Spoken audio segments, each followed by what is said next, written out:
الحمدللہ الحمدللہ رب العالمین الصلاۃ والسلام علی رسولہ النبی الکریم اما بعد فاعوذ باللہ من الشیطان الرجیم بسم اللہ الرحمن الرحیم وَلَقَدْ نَصَرَكُمُ اللَّهُ بِبَدْرٍ وَأَنْتُمْ أَذِلَّةٌ صدق اللہ مولانا العظیم۔ ہمیشہ سستے چھٹے ہم تو ہر مصیبت سے، ہر آڑے وقت میں دامن تمہارا کام آیا۔ عزیزان گرامی، اللہ تبارک و تعالیٰ کا ہم پر بے انتہا فضل و کرم ہے کہ اس نے مجھے اور آپ کو مدنی تاجدار امام الانبیاء شہنشاہ بے مثال محمد الرسول اللہ کی بابرکت امت میں پیدا فرمایا اور ان کا امتی ہونے کا عظیم فخر عطا فرمایا۔ مسلمانوں کو رمضان مبارک میں اللہ تبارک و تعالیٰ 2 راتیں عطا فرمائی، ایک یوم بدر کی رات اور دوسری لیلۃ القدر کی رات۔ اب ایک بدر کی رات، ایک قدر کی رات۔ بدر کی رات میں فرشتوں کی جماعت نزول، بدر کے دن صحابہ کے ساتھ دینے کے لیے فرشتے گئے اور کفار مکہ یعنی حضور اقدس صلی اللہ علیہ وسلم کے دشمنان رسول، دشمنان اسلام کو ختم کر کے رکھ دیا، اور قدر کی رات مصافحہ کرنے کے لیے، دعائیں کو آمین کہنے کے لیے فرشتوں کی جماعت گئی۔ تو مسلمانوں کو تو ایسی راتیں اللہ تبارک و تعالیٰ نے عطا کیا کہ کتنا بھی اس کا شکر ادا کرو کم ہے۔ عزیزان گرامی، جب جنگ بدر کا وقت آیا تو حضور اقدس صلی اللہ علیہ وسلم نے مشورہ کیا اور اس میں حضرت ابوبکر صدیق رضی اللہ تعالیٰ عنہ کو بلایا اور پوچھا کہ کیا خیال ہے جنگ بدر کے تعلق سے۔ تو حضرت ابوبکر صدیق نے کہا، یا رسول اللہ، میں اتنا انتظار کر رہا ہوں کہ کب آپ حکم دیں گے، کب کفار مکہ سے ہم لڑیں گے۔ اور اس کے بعد حضور اقدس صلی اللہ علیہ وسلم نے حضرت عمر کو بلایا تو حضرت عمر نے کہا، یا رسول اللہ، آپ کب حکم دیں گے، اسی کی ہمیشہ خیال میں رہتا ہوں، اس خیال میں رہتا ہوں کہ آپ حکم دیں کہ ٹوٹ پڑے ان پر۔ تو اس کے بعد حضرت علی کرم اللہ وجہہ کو بلایا۔ حضرت علی کرم اللہ وجہہ نے کہا، یا رسول اللہ، میری تلوار میں زنگ ہو چکا ہے، آپ کہیں تو اس زنگ کو پاک کر لیں، فوراً اجازت دیجیے۔ تو حضور اقدس صلی اللہ علیہ وسلم نے جب کہا صرف مکہ والوں نے یہ عشق کہہ رہے ہیں، عشق بتا رہے ہیں، لیکن انصاری صحابہ میں کوئی آگے نہیں بڑھ رہا ہے، تو اب حضور اقدس صلی اللہ علیہ وسلم نے حضرت مقداد رضی اللہ تعالیٰ عنہ، انصاری صحابہ تھے، اور ان سے حضور اقدس صلی اللہ علیہ وسلم نے سوال کیا تو انہوں نے کہا، یا رسول اللہ، آپ ہم سے جواب پوچھنا چاہتے ہیں؟ ہم حضرت موسیٰ علیہ السلام کے قوم کی طرح نہیں ہیں، ہم پیٹ بتا کر بھاگنے والوں میں سے نہیں ہیں، ہم یہ کہنے والے نہیں، یا رسول اللہ، تم اور تمہارا خدا لڑیں، ہم کو اس سے کیا دینا لینا ہے، لیکن ہم تو آپ کے عاشق ہیں، ہم تو آپ کا کلمہ پڑھنے والے ہیں، ہم موسیٰ کی قوم کی طرح نہیں ہیں، موسیٰ علیہ السلام کی قوم کی طرح نہیں ہے۔ یا رسول اللہ، آپ کہیں گے تو ہم جن، بھوت، شیطان جو نظر نہیں آتے ان سے بھی ہم لڑ پڑیں گے، ہم تلوار چلائیں گے۔ تو حضور اقدس صلی اللہ علیہ وسلم مسکرائے اور خوش ہو کر کہے کہ اب تمہیں کوئی جیتنے والا نہیں ہوگا، اس لیے کہ اللہ تبارک و تعالیٰ تمہاری ہاتھ فتح لکھ دیا ہے۔ اب جنگ کا آغاز ہوا تو حضور اقدس صلی اللہ علیہ وسلم نے پہلے حضرت حمزہ رضی اللہ تعالیٰ عنہ اور اس کے بعد حضرت علی کرم اللہ وجہہ، حضرت سعد بن عبیدہ رضی اللہ تعالیٰ عنہ کو حضور نے سلیکٹ کر کے پہلے بھیجا، اور جیسے ہی یہ گئے اور کفار سے لڑتے رہے، اور اس کے بعد حضرت عبیدہ رضی اللہ تعالیٰ عنہ کو زخمی کر دیے، کفار نے ان پر تیر کی بارش کی، اور حضرت عبیدہ رضی اللہ تعالیٰ عنہ کو حضرت علی کرم اللہ وجہ اپنے کاندھے پر ڈال کر حضور اقدس صلی اللہ علیہ وسلم جس مقام پر تھے وہاں پر جا کر ان کے قدموں پر ڈال کر کہا، یا رسول اللہ، یہ غلام کافروں سے بھی لڑا اور عبیدہ کو بھی بچا کر آپ کے قدموں پر لا کر ڈالا۔ یہ سرکار دو عالم صلی اللہ علیہ وسلم سنتے ہی حضرت علی کرم اللہ وجہ کے سر پر ہاتھ رکھ کے دعائیں دیتے ہیں۔ صرف اتنا ہی نہیں، یہاں پر دو بھائی تھے، حضرت سعد بن وقاص رضی اللہ تعالیٰ عنہ، عمیرہ بن وقاص رضی اللہ تعالیٰ عنہ، یہ دو بھائی۔ اس میں حضور اقدس صلی اللہ علیہ وسلم نے کہا کہ سعد آئیں گے، تو سعد نے کہا، چھوٹے بھائی کو مدینے کی طرف روانہ ہونے کے لیے کہا، تو اب چھوٹے بھائی نے کہا، یا رسول اللہ میں بھی لڑ سکتا ہوں، یا رسول اللہ مجھے بھی لے کر جاؤ۔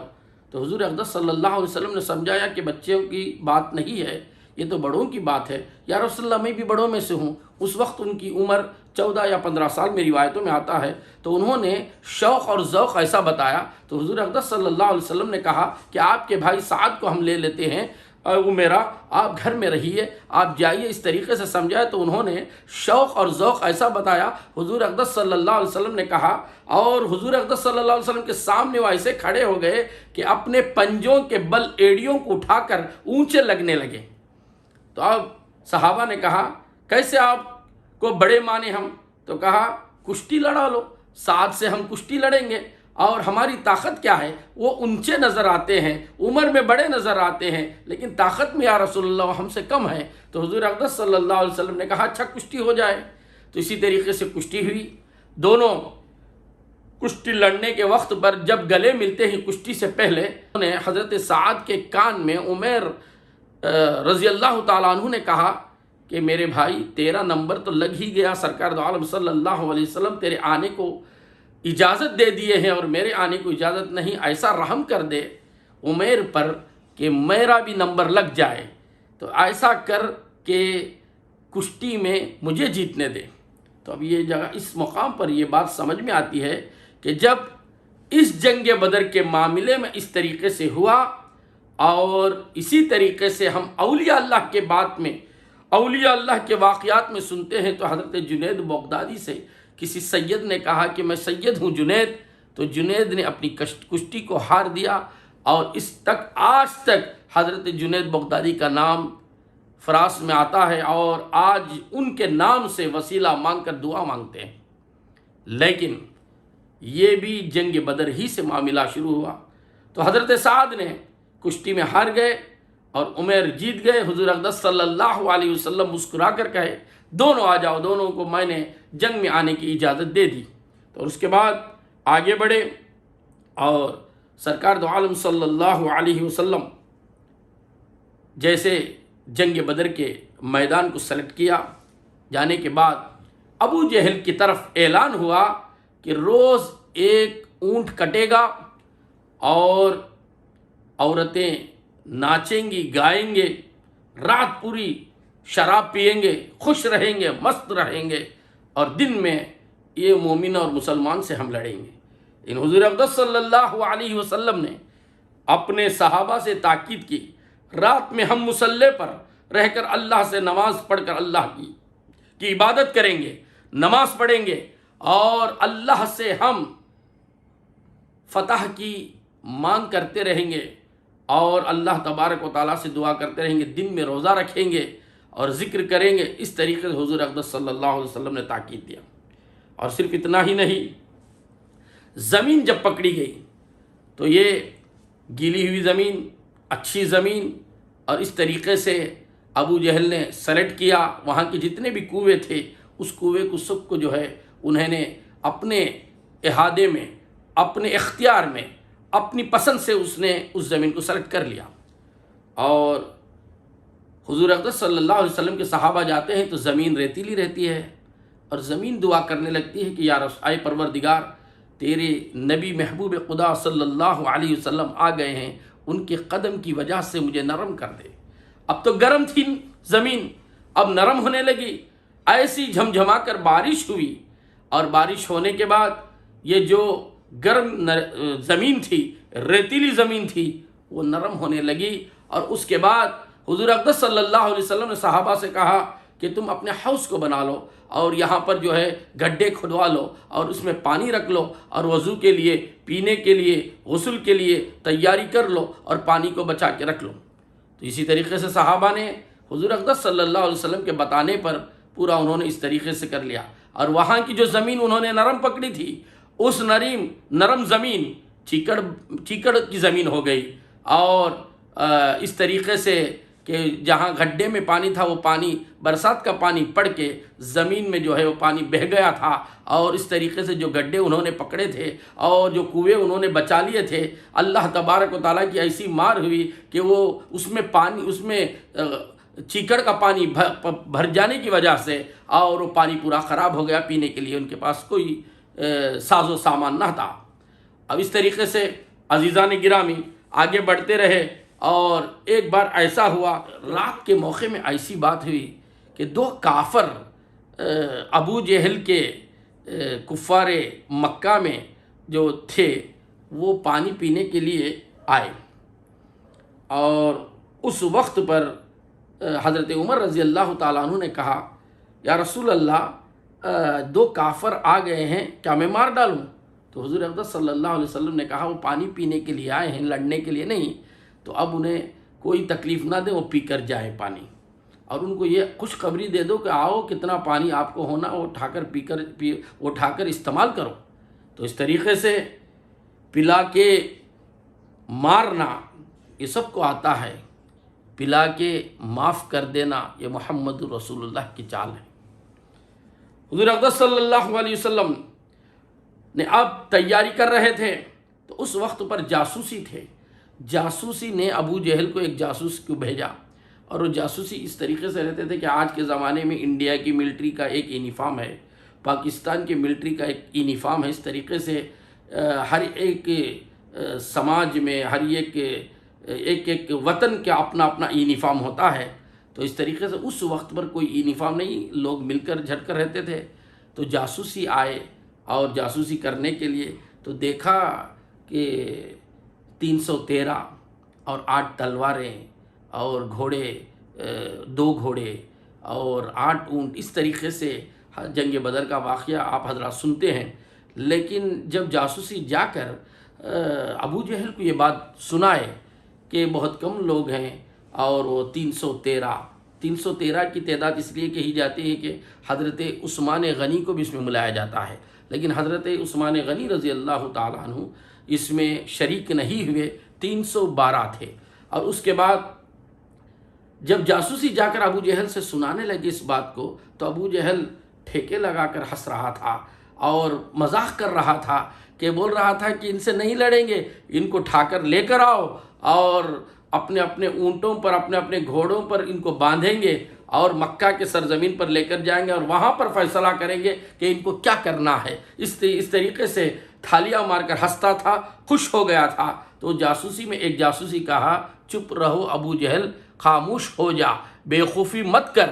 اس نے کہا کیا بتانا چاہتا ہے؟ بولا کہ میں نے جس کو دیکھ کر آیا وہ ہیں 312، لیکن یاد رکھ پورے سر پر کفن بن کر بیٹھے ہوئے ہیں، اور صرف ایسے ہی نہیں، مصلے پر دعا کر رہے ہیں، شہید ہونے کی دعا کر رہے ہیں، شہادت کی دعا کر رہے ہیں۔ ابو جہل جیسے تو سمجھتا ہے ویسے نہیں ہے، وہ مصطفیٰ جان رحمت کے غلامی پر ناز کرنے والے ہیں۔ تیرے در کی بھیک پر ہے میرا آج تک گزارا، کبھی کچھ ملا تصدق، کبھی کچھ ملا اتارا، تیرے ہاتھ دیکھتا ہوں دو جہاں کا راج سارا، میری مغفرت کو بس ہے تیرا صرف ایک اشارہ۔ اس طریقے سے مصطفیٰ جان رحمت کے اشارے کو دیکھ رہے ہیں، تو سمجھ رہا ہے کہ ان پر ہم غلبہ ہو جائیں گے، ہم ان پر غالب ہو جائیں گے، ہم ان پر ستم کریں گے، ہم ان کو مار ڈالیں گے، اس طریقے سے تو سمجھتا ہے، ہوشیار ہو جا ابو جہل۔ اس طریقے سے اس نے کہا تو ابو جہل خاموش ہو گیا۔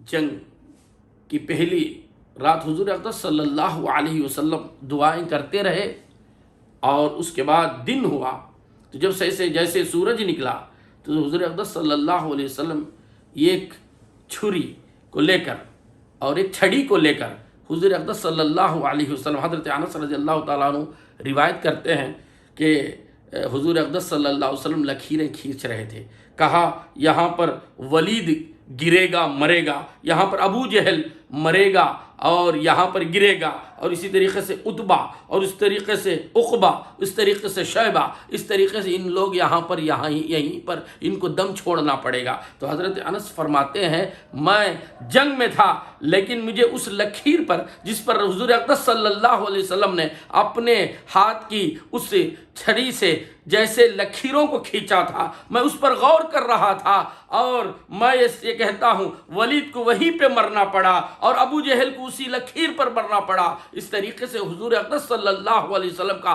علم غیب ظاہر ہوا۔ اس بدر کی رات حضور اقدس صلی اللہ علیہ وسلم کا علم غیب ظاہر ہوا۔ اس سے اور بھی باتیں ہمیں ملتے ہیں۔ حضور اقدس صلی اللہ علیہ وسلم نے صفوں کو سیدھا کیا۔ صفیں سیدھی ہونے میں کیا ہوتا ہے؟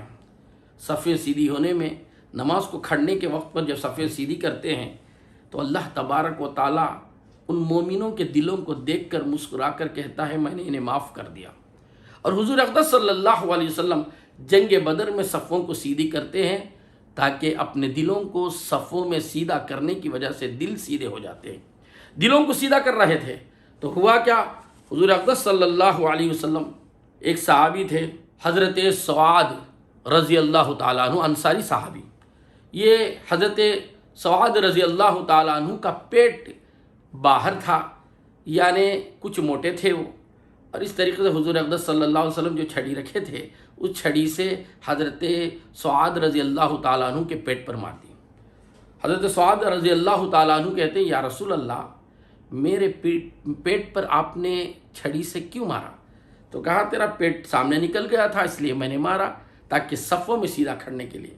کہا یا رسول اللہ مجھے تکلیف ہوئی۔ حضور اقدس صلی اللہ علیہ وسلم نے کہا ایسی بات ہے تو کر لے، تو میرے بھی پیٹ پہ مار لے۔ تو حضور اقدس صلی اللہ علیہ وسلم جیسے کہا تو حضرت سعاد رضی اللہ تعالیٰ عنہ نے حضور اقدس صلی اللہ علیہ وسلم کے پیٹ کو بوسہ دیتے ہیں اور کہتے ہیں کہ یا رسول اللہ میرے سامنے موت کھڑی ہوئی ہے، یا رسول اللہ میرے کیا حال ہوگا مجھے معلوم نہیں، یا رسول اللہ نماز پڑھتا ہوں لیکن میں مطمئن نہیں ہوں، روزے رکھتا ہوں میں مطمئن نہیں ہوں، اعمال صالح ہے لیکن مطمئن نہیں ہوں، لیکن آپ کے جسم سے میرا جسم لگ جائے تو میں مطمئن ہو گیا کہ جنگ بدر میں مر بھی جاؤں تو اللہ تبارک و تعالیٰ آپ کے جسم کے وسیلے سے میرے جسم کو جہنم کی آگ سے بچائے گا۔ کیا حضرت سعاد رضی اللہ تعالیٰ عنہ یا انصاری صحابہ کے پاس کیا ان کے پاس نمازیں، روزے، زکوٰۃ، حج، اعمال صالح، نیک اعمال نہیں تھے؟ لیکن رہنے کے باوجود بھی حضور اقدس صلی اللہ علیہ وسلم سے اتنی محبت کرتے تھے کہ حضور اقدس صلی اللہ علیہ وسلم کا دست مبارک لگ جائے، جس میں اطہر لگ جائے تو ہمیں جہنم کی آگ نہیں جلا سکتی۔ یہ ان کا عقیدہ تھا۔ یہاں پر صحابہ کا عقیدہ دیکھنا چاہیے، جو جنگ بدر کے صحابہ تھے انہوں نے ان کے عقیدے کو کیسے ظاہر کیا۔ اور دو صحابہ، ایک کا نام حذیفہ رضی اللہ تعالیٰ عنہ، یہ کا نام حریث رضی اللہ تعالیٰ عنہ، جیسے مدینے سے جنگ بدر کی طرف آ رہے تھے، ابو جہل نے دیکھ لیا۔ یہ دونوں کو ابو جہل دیکھ کر کہا کہاں جا رہے ہو؟ تو انہوں نے کہا کہ حضور اقدس صلی اللہ علیہ وسلم بدر کے میدان میں وہاں جا رہے ہیں۔ کیا تم ہمارے سے لڑنے کے لیے جا رہے ہو؟ کیا تم ہمارے خلاف میں لڑو گے؟ تو ان کو معلوم نہیں تھا وہاں کا معاملہ۔ یہ کہنے لگے کہ ہم آپ سے نہیں لڑیں گے، ہم کو جانے چھوڑیے۔ تو وعدہ کرتے ہو؟ کہا وعدہ کرتے ہیں، ہمیں جانے چھوڑ دیجئے۔ تو اس طریقے سے ابو جہل وعدہ لیتا ہے اور اس کے بعد چھوڑ دیا۔ حضور اقدس صلی اللہ علیہ وسلم کے پاس گئے، سلام کلام ہوا اور کہے کہ یا رسول اللہ یہاں کا معاملہ دیکھتے ہیں تو ہم کو بھی خواہش آتی ہے، ہم کو بھی جنگ میں شامل ہونے کے لیے اجازت دیجیے یا رسول اللہ۔ تو حضور اقدس صلی اللہ علیہ وسلم کہتے ہیں ابو جہل سے آپ وعدہ کیے نا؟ ہاں ہم نے وعدہ کیا، وہ تو کافر ہے۔ تو کہا ہم تو مومن ہیں، ہم تو مسلمان ہیں، کافر سے وعدہ کرے بھی تو یاد رکھو جنگ بدر کے میدان میں حضور اقدس صلی اللہ علیہ وسلم کافر سے بھی وعدہ کرے یہ صحابہ تو ان کے وعدے کو نبھا رہے ہیں، ایسے محمد رسول اللہ کی امت میں ہم ہو کر۔ لیکن وعدہ کوئی نبھاتا نہیں، مسلمانوں سے وعدہ کر کے وعدہ نبھاتے نہیں، اللہ سے وعدہ کر کے وعدہ نبھاتے نہیں، رسول اللہ اور اہل بیت سے وعدہ کر کے وعدہ نبھاتے نہیں۔ اللہ تعالی ہمیں سمجھنے کی توفیق عطا فرمائے۔ اب جیسے جنگ شروع ہوئی، حضرت امیر حمزہ، حضرت علی کرم اللہ وجہہ، حضرت عبیدہ، اور اس طریقے سے حضرت بلال کے پاس امیدہ بن خلف کو حضرت بلال بھگا کر پکڑتے ہیں اور کہا کہ ظالم نے مجھے اتنا ظلم کیا، آج میرے ہاتھ میں، میرے مٹھی پہ آ گیا۔ عبد الرحمن ابن عوف رضی اللہ تعالیٰ عنہ فرماتے ہیں بلال چھوڑ دو۔ عبیدہ معافی مانگنے لگا، معاف کر دو، معافی چاہتے ہیں، اب ہمیں معاف کر دو۔ تو حضرت بلال نے اسے جیسے ہی پکڑتے ہی اور وہ معافی مانگنے لگا تو حضرت بلال نے کہا اسی دن کا انتظار تھا، اب تجھے مارے بغیر نہیں رہوں گا۔ تو اس طریقے سے جنگ چلتی رہی اور دو چھوٹے چھوٹے انصاری صحابہ کے بچے اور معاذ رضی اللہ تعالیٰ عنہ، دونوں کی عمر 14 سال، کسی کی 16 سال کی عمر تھی اور خد ان کے چھوٹے تھے اور تلوار ان سے بڑی تھی۔ تو صحابہ سے حضرت ابوبکر صدیق رضی اللہ تعالیٰ عنہ سے پوچھتے ہیں کہ حضور اقدس صلی اللہ علیہ وسلم کو گالیاں دیتا تھا وہ ابو جہل کہاں ہے؟